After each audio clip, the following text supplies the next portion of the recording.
자, 이제 우리 하나님 말씀 같이 살펴보시겠습니다. 구약 성경 이사야 11장입니다. 이사야 11장 구약 980페이지에 있습니다. 이사야 11장 6절부터 10절까지 말씀입니다. 이사야 11장 6절부터 10절까지 우리 한 절씩 교독해서 같이 읽도록 하겠습니다. 980페이지에 있는 이사야 11장 6절부터 10절까지 제가 먼저 읽습니다. 그때에 이리가 어린 양과 함께 살며 표범이 어린 염소와 함께 누우며 송아지와 어린 사자와 살찐 짐승이 함께 있어 어린 아이에게 끌리며 암소와 곰이 함께 먹으며 그것들의 새끼가 함께 엎드리며 사자가 소처럼 풀을 먹을 것이며 젖 먹는 아이가 독사의 구멍에서 장난하며 젖된 어린아이가 독사의 굴에 손을 넣을 것이라. 내 거룩한 산 모든 곳에 해됨도 없고 상함도 없을 것이니 이는 물이 바다를 덮음같이 여호와를 아는 지식이 세상에 충만할 것임이니라. 같이 읽습니다. 그날에 이새의 뿌리에서 한 삭시 나서 만민의 기치로 설 것이요 열방이 그에게로 돌아오리니 그가 거한 곳이 영화로우리라. 아멘. 이 베스트셀러 작가로 알려진 알랭드 보통이 쓴 책 중에서 이 불안이라는 제목의 책이 있습니다. 저자가 그 책에서 이 인간에게 그 불안이 생기는 원인이 5가지다. 이렇게 5가지로 이제 정리를 하는데요. 인간이 불안을 느끼는 첫 번째 원인이 뭐냐? 사랑 결핍 때문이라는 겁니다. 그 다음에 2번째가 속물 근성, 3번째가 기대, 또 4번째가 능력주의, 또 5번째가 불확실성. 이런 것들 때문에 인간이 불안을 경험하게 된다. 이 5가지를 설명하는데 저는 이 5가지 중에 이 속물 근성이 포함되어 있는 것이 참 흥미롭습니다. 이 속물 근성이라는 단어는 영어로 스나브리라는 단어인데요. 그 책에서 저자가 설명하기를 이 스나브리라는 이 단어는 라틴어 신의 노빌리타테, 이 라틴어에서 유래가 된 단어라는 것입니다. 1820년대, 그러니까 아주 오래전의 이야기죠. 영국의 옥스퍼드 대학 또 캠브리지 대학 이런 대학에서 시험을 볼 때 요즘으로 치면 이제 입학 원서를 내지 않습니까? 그러면 그 원서를 제출한 그 시험 응시하는 학생들을 둘로 분류하는 거예요. 하나는 귀족 자제, 또 하나는 그렇지 않은 평민 자제, 이렇게 분류하는데 그 리스트 명단 중에서 일반 학생 이름 옆에다가 이 학생은 자기가 없는 학생이다, 이 표시하는 것으로부터 시작한 단어가 이 스나블이라는 단어라는 겁니다. 그래서 원래 이 단어는 이 높은 지위를 갖지 못한 사람, 이런 뜻을 가지고 출발한 단어인데요. 이게 시간이 오래 지나면서 뜻이 정반대가 돼버렸습니다. 이 스나블이라는 단어가 지금은 이 상대방이 높은 지위가 아니면 무시하고 불쾌해하는 사람, 이런 뜻으로 이 단어가 쓰여지고 있다는 거예요. 그 저자가 속물근성에 대해서 지금 설명을 하고 있는데요. 그 책에서 이제 이 속물근성과 관련한 아주 유명한 사파 하나를 그 책에다가 싣고 있는데요. 이 사파는 1892년 1월 23일에 발행된 이 펀치라는 잡지에 실린 만화라고 합니다. 화면으로 그 만화를 준비했는데 한번 보시겠습니까? 저기 보면은 이제 새 모녀가 이제 길을 가다가 또 다른 이제 한 가족을 만난 거 아닙니까? 저 사파 밑에다가 이제 만화니까 이런 내용의 글이 지금 실려 있는 거예요. 먼저 한 딸이 이렇게 이야기를 합니다. 스파이스 윌콕스 집안 사람들이 가네요, 어머니. 그랬더니 두 번째 딸이 이렇게 이야기합니다. 우리와 사귀고 싶어 죽을 지경이라는 이야기를 들었는데 부르는 게 좋을까요? 그랬더니 그 어머니가 이렇게 대답을 하십니다. 안 되지, 얘야. 우리와 사귀고 싶어 죽을 지경인 사람들은 우리가 사귈 만한 사람들이 아니야. 자, 그 다음 한번 들어보세요. 우리가 사귈 만한 사람들은 오직 우리와 사귀고 싶어 하지 않는 사람들 뿐이란다. 이제 뭘 말하고자 하는지 아시겠죠? 지금 그 알랭드 보통이라는 저자가 이 속물근성에 대해서 설명하면서 왜 저 사파 만화를 거기다 실었을까요? 속물근성이란 것은 자기보다 낮은 지위에 있다고 생각하는 사람들을 무시하고 반대로 자기들을 무시할 정도로 높은 지위에 있다고 생각하는 사람들에게는 가까이 다가가고 싶어 안다라는 그 인간의 마음 상태, 이게 속물건성이라는 겁니다. 그 책에서 저자가 이런 말을 합니다. 어른이 된다는 것은 냉담한 인물들, 콤마하고 속물들이 지배하는 세계에서 우리 자리를 차지한다는 의미이다.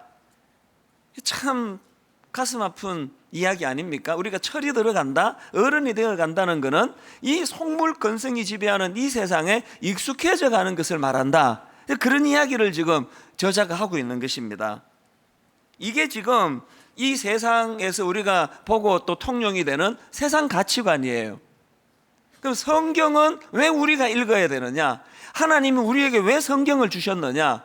우리가 성경을 읽는 것은요, 막 저희 교회에서 1년 1독 해야 한다, 또 다시 이거 체크해라, 홈페이지 들어오면은 오디오 성경이 있으니까 들으라, 계속 강조하는 이유는 우리가 성경을 읽지 않으면은 그저 이 세상 가치관에 노출이 돼가지고 시간이 지나면 우리 모두가 다 속물건성으로 그렇게 이 땅을 살아갈 수밖에 없기 때문에 세상이 제시하는 가치관이 아니라 하나님이 제시하시는 가치관에 영향을 받기를 원해서 읽는 것이 그게 성경이라는 것입니다. 여러분, 누가복음 14장 12절 13절에서 주시는 예수님의 말씀을 한번 보십시오. 또 자기를 청한 자에게 이르시되 내가 점심이나 저녁이나 베풀거든 벗이나 형제나 친척이나 부한 이웃을 청하지 말라. 주님 왜 이런 말씀을 하십니까?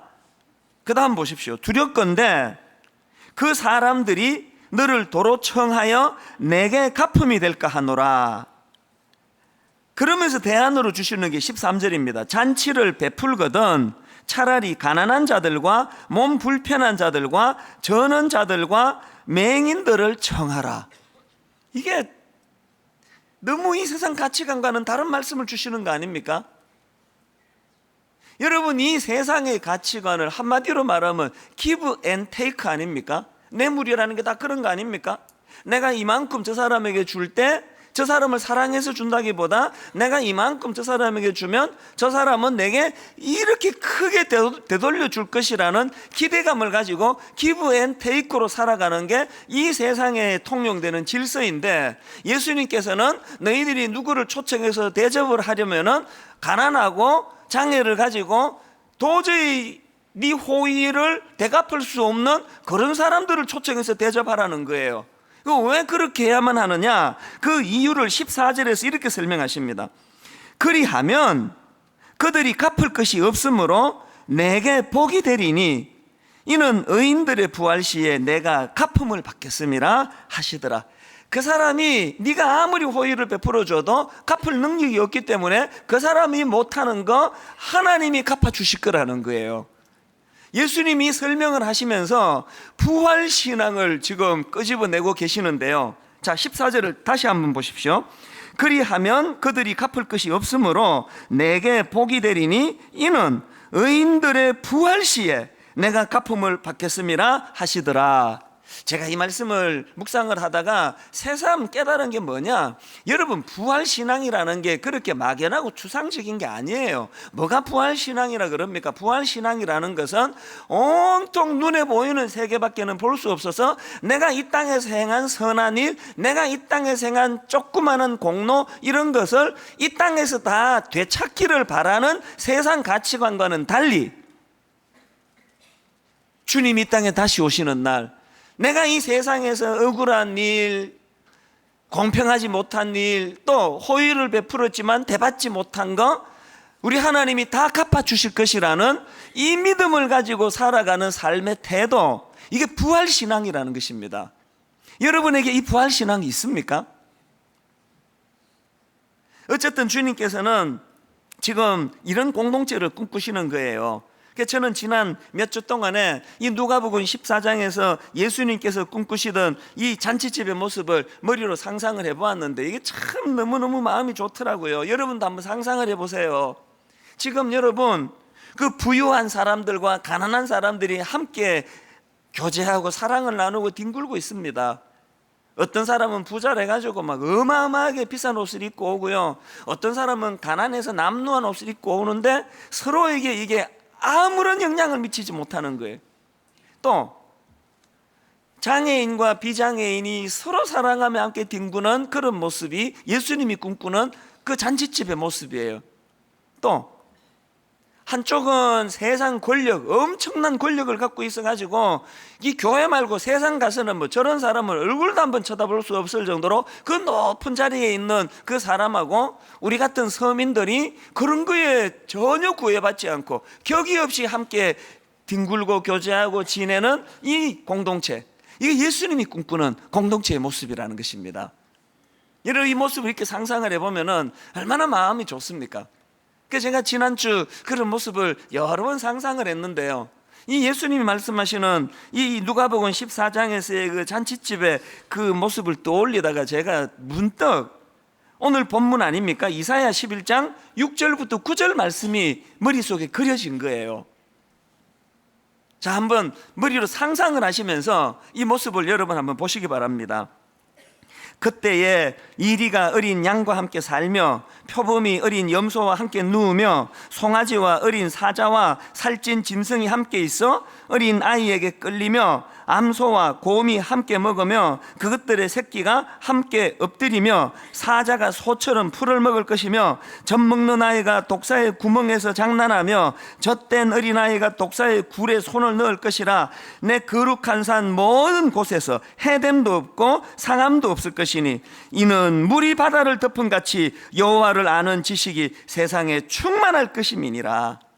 여러분이 장면 한번 상상을 해보세요. 동물의 세계에서 대표적인 강자로 분류되는 이리와 표범과 사자가 동물의 세계에서 대표적인 약자로 분류되는 어린 양과 염소와 송아지들과 함께 뒹구는 이 모습이요, 여러분, 이 모습이 상상이 가십니까?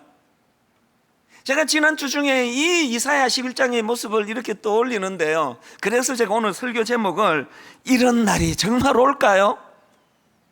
여러분, 이런 날이 정말 올까요? 교회가 추구하는, 또 교회가 꿈꾸어야 되는 공동체가 바로 이런 공동체 아닙니까? 그런데 여기서 중요한 것은요, 하나님이 이 말씀을 주신 그 시대적인 배경이에요. 하나님이 이 말씀을 주시던 그 당시 배경이 태평성대가 아닙니다. 오늘 본문 이사야 11장의 배경은요, 주전 734년에 아람 왕 르신하고 북이스라엘 왕 베가, 이 두 나라가 유다를 공격했습니다. 그들의 목적은 유다 왕 아하스로 하여금 아시리아에 대항하는 동맹군에 가입시키기 위한 거예요. 그래서 만약에 말을 듣지 않으면 유다를 무너뜨리고 왕을 교체해버리겠다, 이런 협박을 하는 가운데에서 두 연합군이 예루살렘을 포위한 거예요. 이게 약육강식의 세상의 모습 아닙니까? 그런가 하면은 국내적으로도 마찬가지예요. 이사야 1장 23절을 보십시오. 내 고관들은 패역하여 도둑과 짝하며 다 뇌물을 사랑하며 예물을 구하며 고아를 위하여 신원하지 아니하며 과부의 송사를 수리하지 아니하는도다. 지금 어떤 상황인지 이해가 되시죠? 국제적으로는 약육강식의 논리로 주변 강한 국가들로부터 위협을 당하고 있는 불안한 상황이고요, 국내적으로는 권력 가진 자들이 힘의 논리로 가난하고 없는 자들을 착취하고 이런 비참한 그 시대적인 배경을 갖고 있는 거예요. 우리가요, 이 고대 사회를 묘사하면 보통은 이해를 잘 못해요. 그러나 여러분, 이런 이사야 1장 23절 같은 이런 구절은 너무 이해가 쉽잖아요. 왜? 지금 우리도 똑같이 겪고 있는 일 아닙니까? 이 세상에 힘 있는 자, 권력을 가진 자, 부유한 자들이 더 가지지를 못해서 혈안이 되고 착취하고, 그래서 상처받고 사는 사람이 많다가 보니까 이런 구절이 너무 공감이 가는 거 아닙니까? 저는요, 그 사기치는 분들을 보면은 그 텔레비전에 한 번씩 나와가지고 이렇게 그 뉴스에 보면은 이 사람들이 사기치는 사람들 보면은 다 그 없는 사람, 가난한 사람, 그 전화 사기 이런 거 그거 보면은 분통이 터져요. 안 그래도 지금 가난하고 어려운 사람들을 그렇게 그냥 사기를 쳐가지고 그 착취하는 걸 보면은요, 그쪽 있는 집을 좀 해. 그것도 하면 안 되고 그것도 하면 안 되는데, 그냥 시골에 80 넘은 할아버지 할머니 꼬깃꼬깃 모아놓은 그 돈을 그 사기쳐 먹는 사람들을 생각하면 너무너무 분통이 터져요. 혹시 지금 이 설교를 듣는 분들 중에 그쪽 일에 종사하는 분이 계시면 여러분 진짜 그러지 마세요. 어떻게 그럴 수가 있습니까? 세상이 악하면 악할수록 없는 자들은 더 그냥 핍박하고 억누르고, 그러다가 보니까 오늘 본문의 배경과 같은 이 시대일수록 사람들이 상처를 많이 받아요. 업신당하고 무시당하고.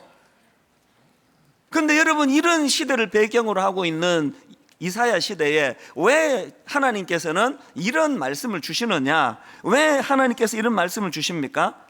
이사야 11장 10절을 한번 보십시오. 그날에 이새의 뿌리에서 한 삭시 나서 만민의 기치로 설 것이요 열방이 그에게로 돌아오리니 그가 거한 곳이 영화로우리로다. 하나님이 말씀하고자 하는 포인트가 뭐예요?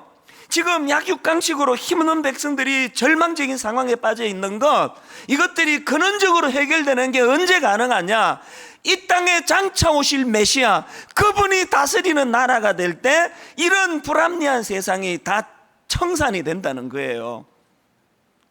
여러분, 오늘 우리가 이 땅을 살아가면서 억울한 일을 많이 당하고 가슴이 아픈 일을 겪고 분한 일, 마음 상하는 일, 이런 일이 있을 때마다 뭘 우리는 마음에 담아야 됩니까? 다시 오실 예수 그리스도, 그분이 다스리실 그 나라.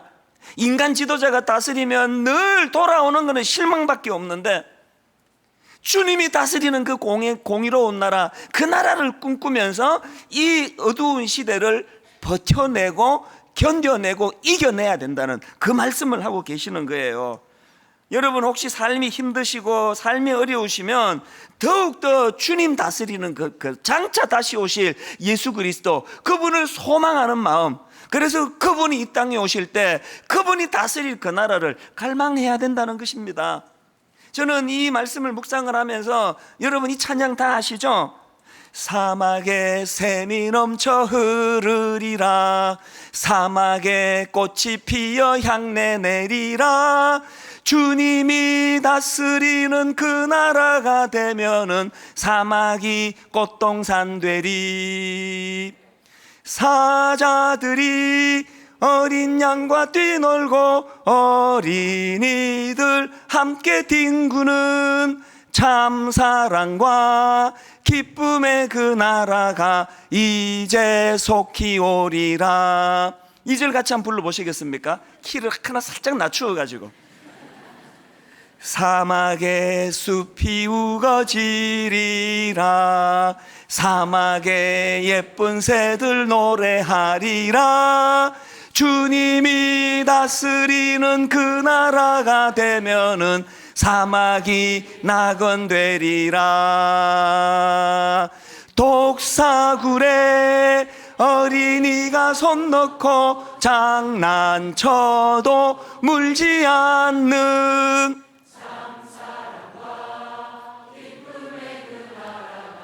이제 속히 오리라. 함께 부르니까 훨씬 낫네요. 저 혼자 부르면 이게 위태위태한데, 여러분 우리가 이 찬양을 부르면서 우리가 꿈꿔야 되는 게 뭐겠습니까? 신문을 펼치면 억장이 무너지는 소식들밖에 없는데, 힘 있는 자들은, 부유한 자들은 더 가지지 못해가지고 그 조금 있는 것까지 어떻게 그냥 이걸 내 가로챌 수 없나, 그냥 혈안이 되어 있는 이런 시대를 살아가며 긴장하고 있는 이 시대에 주님이 다스리는 그 나라가 되면은 어떻게 된다고요? 사막이 낙원되리라, 사막이 꽃동산 되리라. 여러분, 이 꿈을 꾸시는 여러분들 되시기를 바랍니다.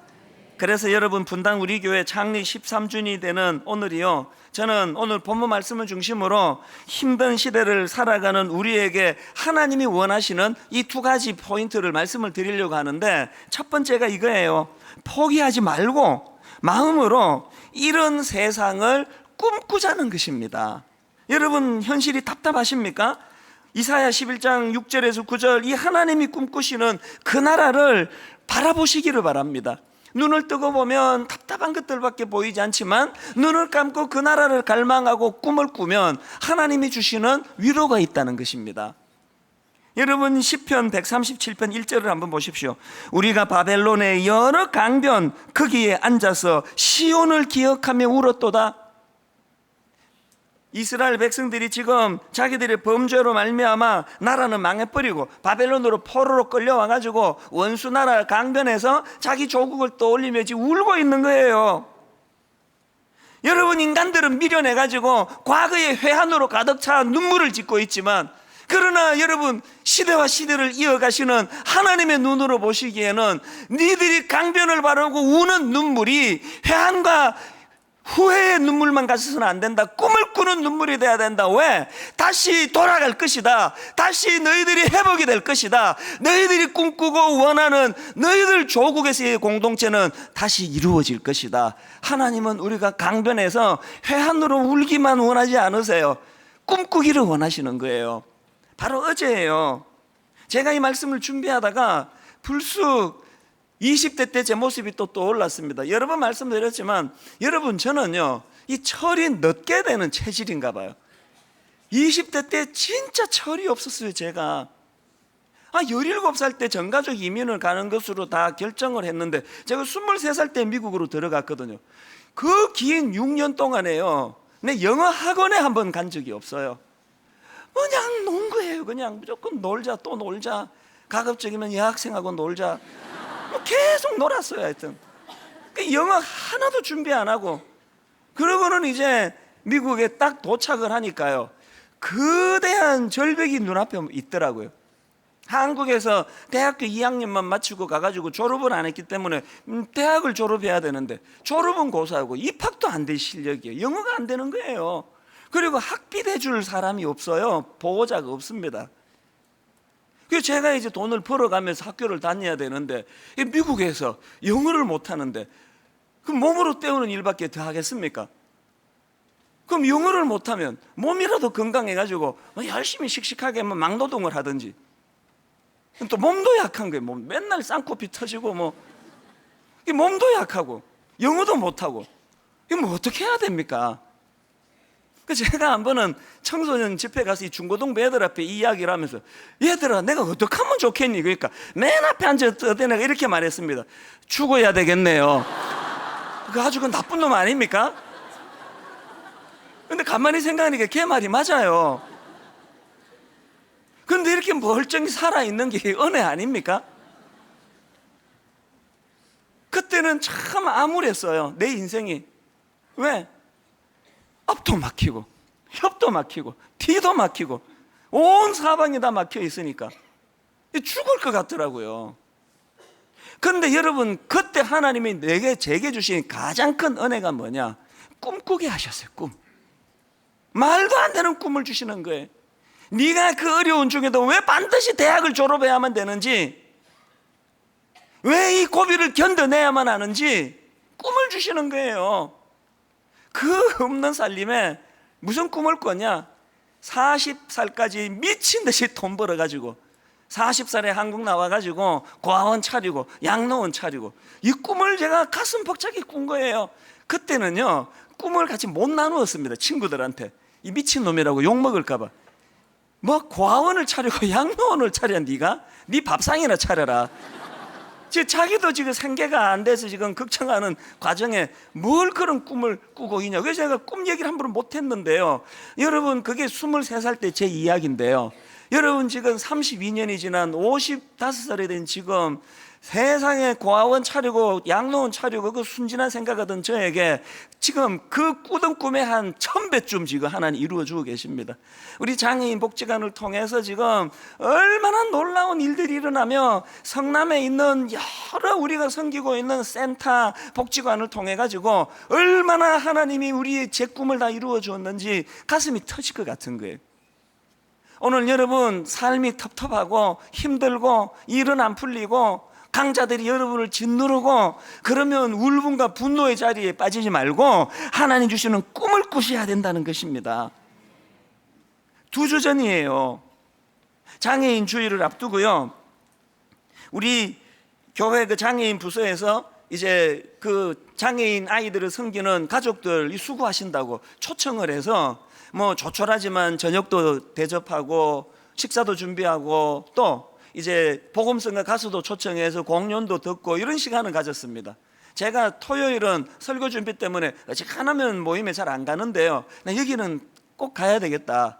격려를 해드리고 싶더라고요. 그래서 제가 뒤에 앉아 있는데 순서 중에요, 이 발달장애 청년들이 나와가지고 특송을 하는 거예요. 제가 그걸 보면서 막 그런 생각이 들고 눈물이 나는 것을 제가 경험했습니다. 이 노래를 부르더라고요. 꿈꾸지 않으면 사는 게 아니라고 별 해는 마음으로 없는 길 가려네. 한 몇 년 전에 제가 특세 때 이 노래를 소개해드린 기억이 나는데 그걸 그날 우리 장애인 청년들이 부르더라고요. 가사가 이렇습니다. 사랑하지 않으면 사는 게 아니라고 설레는 마음으로 낯선 길 가려 하네. 아름다운 꿈 꾸며 사랑하는 우리, 아무도 가지 않는 길 가는 우리들, 누구도 꿈꾸지 못한 우리들의 세상 만들어가네. 배운다는 건 꿈을 꾸는 것, 가르친다는 건 희망을 노래하는 것. 우린 알고 있네, 우린 알고 있네. 배운다는 건, 가르친다는 건 희망을 노래하는 것. 여러분, 장애인 아이들이 그 노래를 부르는데요, 마음이 먹먹해지더라고요.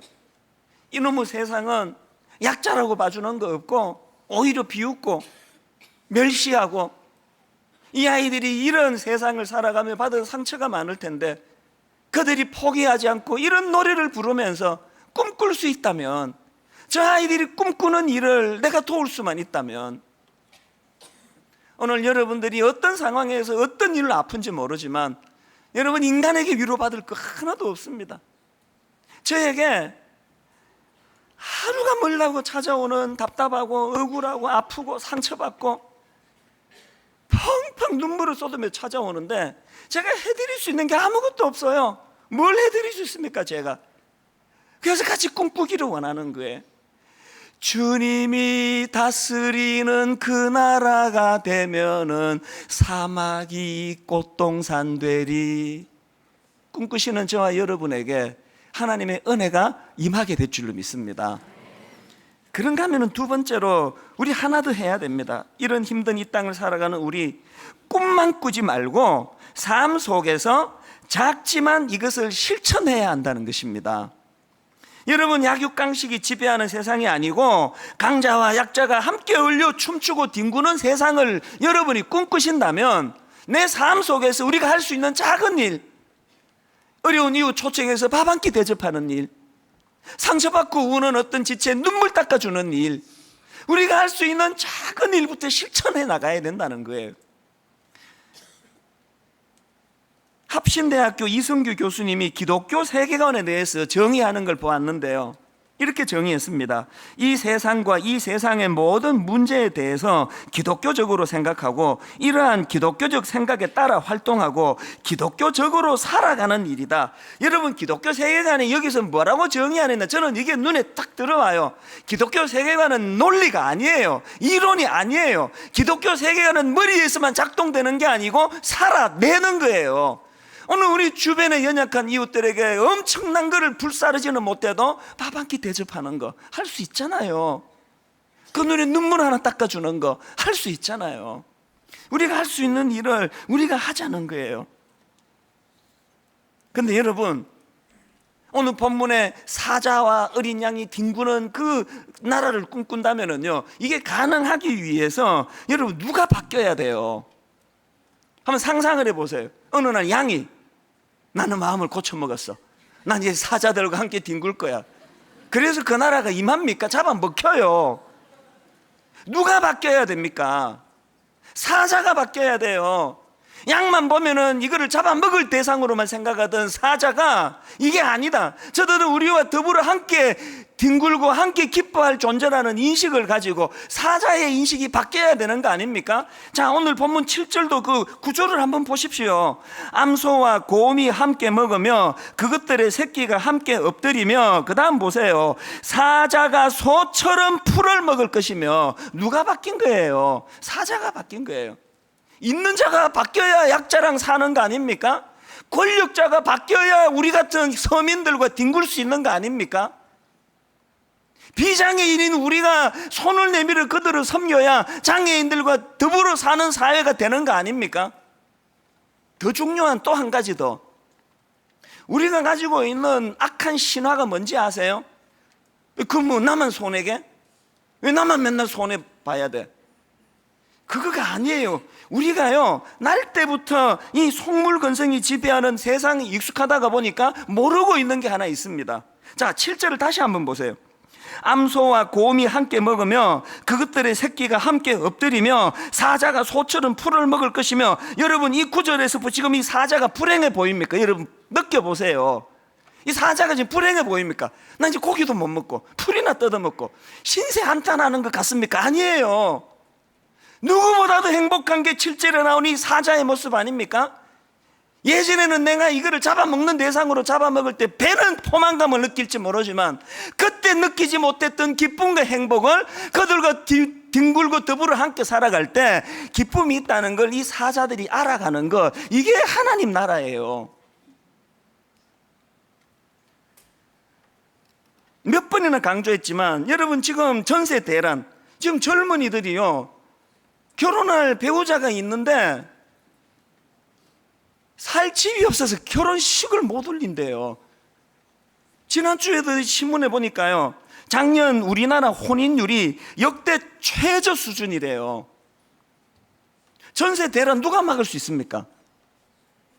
오늘 여러분 집 가지고 전세 내시는 분들 중에 자기도 어려워가지고 막 어쩔 수 없으면 이건 예외예요. 그러나 넉넉해가지고 그 전세 몇 천만 원 더 올려받아가지고 그 돈 은행에 넣어서 이자 받는 거 말고는 하는 일이 없으면 지금 이자가 쥐꼬리만큼밖에 안 나오는데, 과감하게 여러분이 전세 올리지 않고 그 경제적으로 어려운 사람을 위하여 배려를 한번 해보시라니까요. 해보시면 통장에 돈 얼마 더 올라갈 때보다 더 큰 기쁨을 맛보게 된다는 거예요. 이게 하나님 나라의 출발 아닙니까? 일만 성도 파송 운동, 그건 우발적으로 그냥 선언한 거예요. 어느 새벽에 하나님이 제 마음에 너무나 부담을 주셨기 때문에 제가 하나님 말씀에 순종하느라고 일만 성도를 파송하겠다. 저 서영교육관 이제 되팔아서 사회에 환원하겠다. 이제 기존 신자 등록을 안 받겠다. 그 얼떨결에 한 거예요. 얼떨결에, 그 잠결에. 그랬더니 저를 아끼는 제 선배 목사님이나 그 친구 목사님들이 다 너무 저를 걱정했어요. 너 어쩌려고 그런 쓸데없는 걸 선포했냐고. 그 사람들이 흩어지겠니? 안 되면 어떡할 거냐? 너 지금 후회하고 있지? 저를 아끼는 그 주변 친구들이 저를 많이 걱정을 해줘요. 지금도 걱정을 해줘요. 한 번씩 전화해가지고 너 괜찮니? 마음이 너무 힘든 거 아니니? 불면증 와? 그렇게 걱정을 많이 해줘요. 그리고는 한 번씩 이제 우리 이찬수 목사 위로해 주러 가자. 그래서 이제 가끔씩 이제 그 후배나 친구들이 와요. 근데 여러분, 그렇게 저를 아끼던 분들이 찾아와가지고 저를 딱 보자마자 하는 첫 마디가 뭔지 아세요? 이구동성으로 딱 이 말을 합니다. 괜찮네. 얼굴 좋네. 저도 몰랐고 내 친구도 몰랐던 게 뭘까요? 여러분, 우리가 1만 성도 파송운동 선포하기 전에 1년에 등록이 4,000명에서 4,500명씩 오르고 막 엄청나게 성도들이 성장하던 그때보다 지금 이제 기존 신자 등록 안 받고 더 이상 숫자 안 넣습니다. 헌금은 예산은 지금 줍니다. 그럼에도 불구하고 제가 예측 못했던 기쁨이 있는 거예요. 행복한 거예요. 감사한 거예요. 하나님이 증인이에요. 그러니까 저를 보는 사람들마다 얼굴이 점점 평화롭다고, 좋아 보인다는 거예요. 사자가 더 이상 고기 못 먹는 것 때문에 울분과 분노로 빠지는 그 나라가 아니고 이제 그들을 함께 손잡고 나갈 동료로 생각할 때 하나님 주시는 샬롬, 평안이 있다는 거예요. 그리스도인이라면 이거 맛보셔야 되는 거 아닙니까? 빌 게이츠가 2년 연속 세계 최고 부자로 등극했다는데요, 어느 인터뷰에 보니까 자기가 새 아이들 불러놓고 선포했대요. 이제 내 재산 대부분을 자선단체에 기부할 거니까 그렇게 하려고. 아이들에게 유산 많이 물려주면 이거는 그 아이들에게 재앙이라고 그런 생각을 갖고 있대요. 또 다른 세계적인 부자 워렌 버핏이 자기가 가진 철학을 이렇게 말했습니다. 열정은 성공의 열쇠이고 성공의 완성은 나눔이다. 여러분, 말만 그렇게 하는 게 아니고 빌 게이츠나 워렌 버핏이 상상을 초월하는 큰 금액을 세상에 기부하는 일이 어떻게 가능할까요? 해보니까 내 움켜쥘 때보다 더 행복하더라는 게, 더 기쁘다는 게, 맛을 본 사람만이 아는 거예요, 이게. 여러분, 이즈음에서요, 제가 오늘 너무너무 중요한 선포를 하나 하려고 합니다. 오늘 기도하며 많이 기다렸습니다.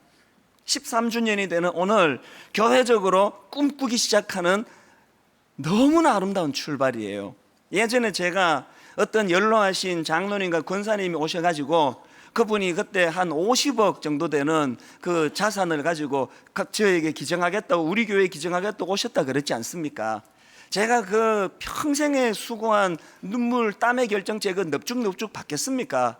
그래서 못 받습니다. 그걸 가지고 그 어른들이 장애인들을 위해서 좀 써달라고 그렇게 이제 돈을 기증하는데, 그러지 마시고 우리 권사님, 장로님이 복지재단을 하시면 오히려 우리 교회가 갖고 있는 이 인프라를 가지고 도와드리겠다고, 그렇게 제 기억으로 한 1, 2년 이상을 밀고 당기고 한 것 같아요. 주겠다, 못 받겠다, 주겠다, 못 받겠다.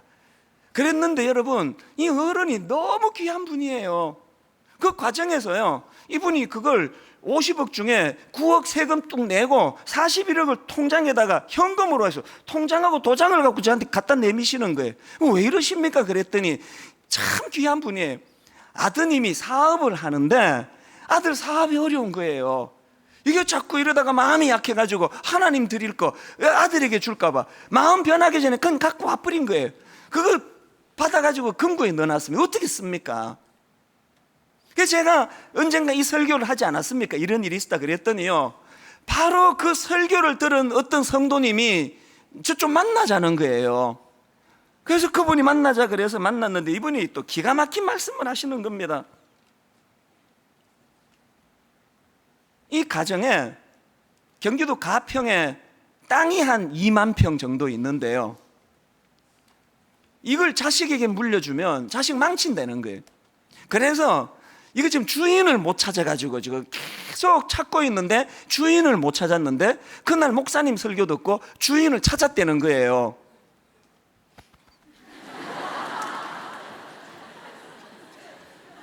이건 내가 웃기려고 한 소리고요, 제서치어고요, 분당 우리 교회. 그래서 2만 평을 땅을 기증을 하셨어요. 그걸 받아놓고요, 고뇌에 빠졌습니다. 남은 저 귀한 재산을 바치는데 이걸 제가 흩은 데다가 쓰겠습니까? 그래서 이걸 가지고 고심하고 기도하고 당회에서도 이걸 같이 나누고 했는데 하나님이 너무나 놀라운 꿈을 주신 거예요. 결론부터 말씀드리면요, 여러분, 성도님이 기증해 주신 그 2만 평 땅에 41억 원을 가지고요, 이제 3단계로 이 일을 진행할 건데요, 첫 번째 단계가 뭐냐? 거기다가 장애인 공동체를 만들 것입니다. 우리 장애인들에게, 발달 장애인들에게 일거리를 주고 뭐 채소를 심을지 닭을 키울지 뭘 할지는 몰라요. 제가 꿈꾸는 거는 우리 장애인들에게 매달 월급 주는 거예요. 자기들이 할 수 있는 일을 통해서 이 땅에서 월급을 받아 부모님께 전달하고 자기 통장에 돈을 넣도록, 이게 1단계 저희가 꾸는 꿈이에요. 2단계는 뭐냐? 그렇게 장애인 공동체가 잘 만들어진다 할 때 우리 같은 비장애인들이 지금 얼마나 피곤하고 정서적으로 우울하고 잠이 안 오고 이런 삶을 사는데요, 이제 제가 꿈꾸는 거는 뭐냐? 이 순수한 장애인 공동체를 통해서 비장애인들이 치유받는 일을 하자는 거예요. 3박 4일이 될지 4박 5일이 될지 거기 와서 장애인들과 함께 같이 농사 짓고 다 키우고 또 저녁에는 강의를 듣고 자연을 거닐고 그러면서 비장애인들이 치유받는 공동체를 만드는 게 저의 두 번째 꿈이에요. 3단계는 뭐냐? 우리가 깊이 묵상하고 명상할 데가 없어요. 그 자연을 이용해서 어떻게 주실지는 저도 몰라요. 하나님께서 그 공간에 같이 주님을 묵상하고 자연 속에 주님의 음성을 듣고 치유를 받고 이 3단계 꿈을 꾸어요. 제가요, 우리 교회 복지 담당하는 그 전문가를 통해 서울대 사회복지학과 교수님 뵙자그래 가지고 제가 이런 꿈을 꾸고 있다고 이게 말이나 됩니까? 의뢰했더니 이 교수님 하시는 말씀이 우리나라에서 지금 시도하지 않은 아름다운 꿈이라고 전문가가 인정해 주셨어요. 하나님 우리 교회에 이 꿈을 주신 거예요. 그래서 여러분 13주년이 되는 오늘 전 교회적으로 중요한 거 선포합니다. 오늘부터 유산 안 남기기 운동을 시작할 거예요. 여러분 자녀들에게 최소한 살아갈 수 있는 정도만 유산을 주고 나머지는 가치 있는, 이게 하나님 나라예요. 저는요 이 3단계까지 다 할 수 있을지 없을지 몰라요. 욕심 안 냅니다. 하나님 주시는 데까지 갈 거예요. 첫 번째 단계만으로 충분히 완전한 목표가 이루어지는 거라 생각합니다. 그러나 같이 꿈을 꾸면서 이런 일들이 같이 일어난다면 여러분 분당 우리 교회를 통하여 꿈꾸게 하신 하나님을 찬양합니다. 이 꿈을 같이 꾸며 같이 기뻐하며, 그래서 사자와 어린 양이 함께 기뻐하고 함께 춤을 추고 함께 뒹구는 아름다운 나라를 분당 우리 교회 안에 맛보게 되시기를 바랍니다.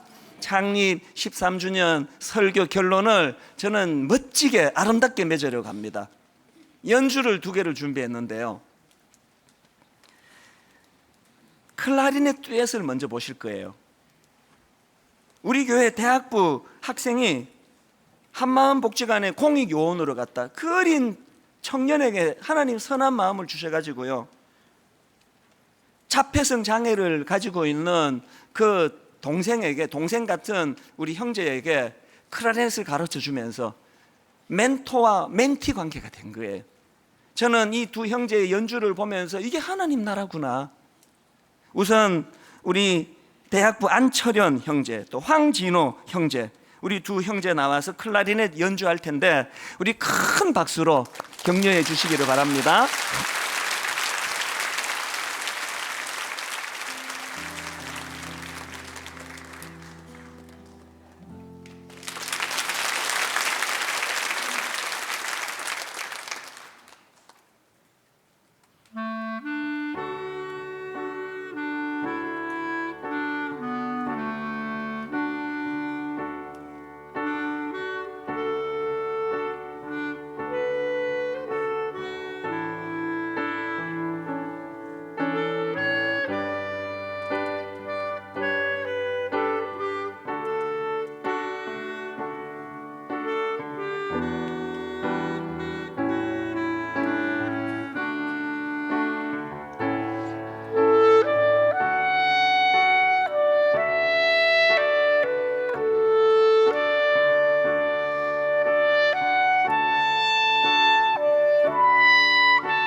모습 자체가 너무 아름답지 않습니까? 저 어린 대학생 철년 형제가 귀한 게 뭐예요? 삶 속에서 작은 거 하나님 나라를 이루어내기 위해 실천하는 거 아닙니까? 이제 이 시간에는요, 한마음 복지관, 우리 한마음 합창단, 우리 지적장애, 자폐성 장애, 시각장애, 이 발달장애 청년들이 함께 어우러져서 어떤 아름다운 찬양을 만들어내는지 여러분 그 현장을 보시게 될 것입니다. 우리 이 귀한 젊은이들 나올 때 큰 박수로 축복해 주시기 바랍니다.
우리 한 번 더 큰 박수로 축복합니다. 진심으로 축복합니다.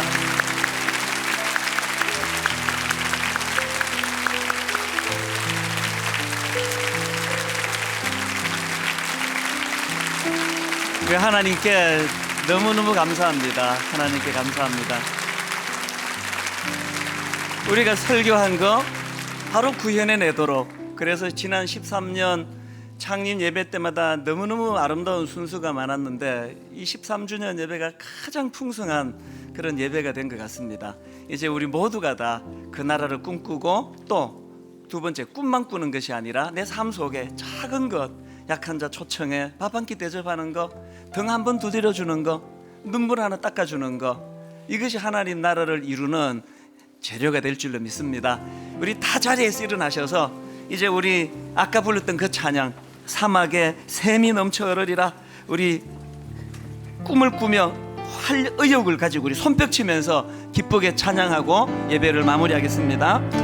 사막에 샘이 넘쳐 흐르리라, 샘이 넘쳐 흐르리라. 사막에 꽃이 피어 향내 내리라. 주님이 다스리는 그 나라가 되면은, 그 나라가 되면은 사막이 꽃동산. 여러분 이런 꿈을 꾸십시오. 사자들이 어린 양과 뛰놀고, 어린 양과 어린이도 함께 뒹구는, 어린이도 함께 뒹구는 참 사랑과 기쁨의 그 나라가 이제 속히 오리라.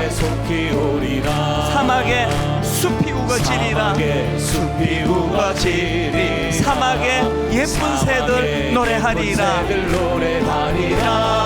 주님이 다스리는 그 나라가 되면은 사막이 나무 되리라. 독사굴에 어린이가 손 넣고, 어린이가 손 놓고 장난쳐도 울지 않는 참 사랑과 기쁨의 그 나라가 이제 속히 오리라.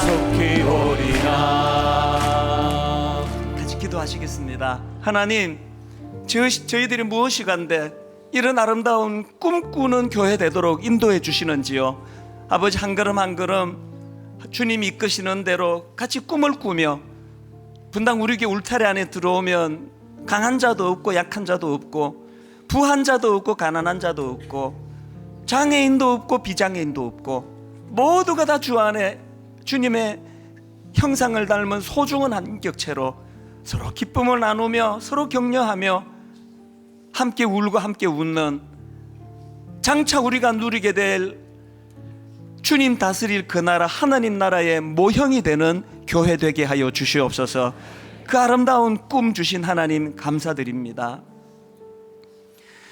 우리 주 예수 그리스도의 은혜와 하나님 아버지의 무한하신 사랑과 성령님의 감동, 감화, 위로 충만, 교통하심의 역사가 오늘 주신 말씀 마음에 담고 힘 얻어 달려가기로 다짐하는 모든 주의 자녀들 머리 위에 지금부터 영원토록 함께 하시기를 간절히 축원하옵나이다.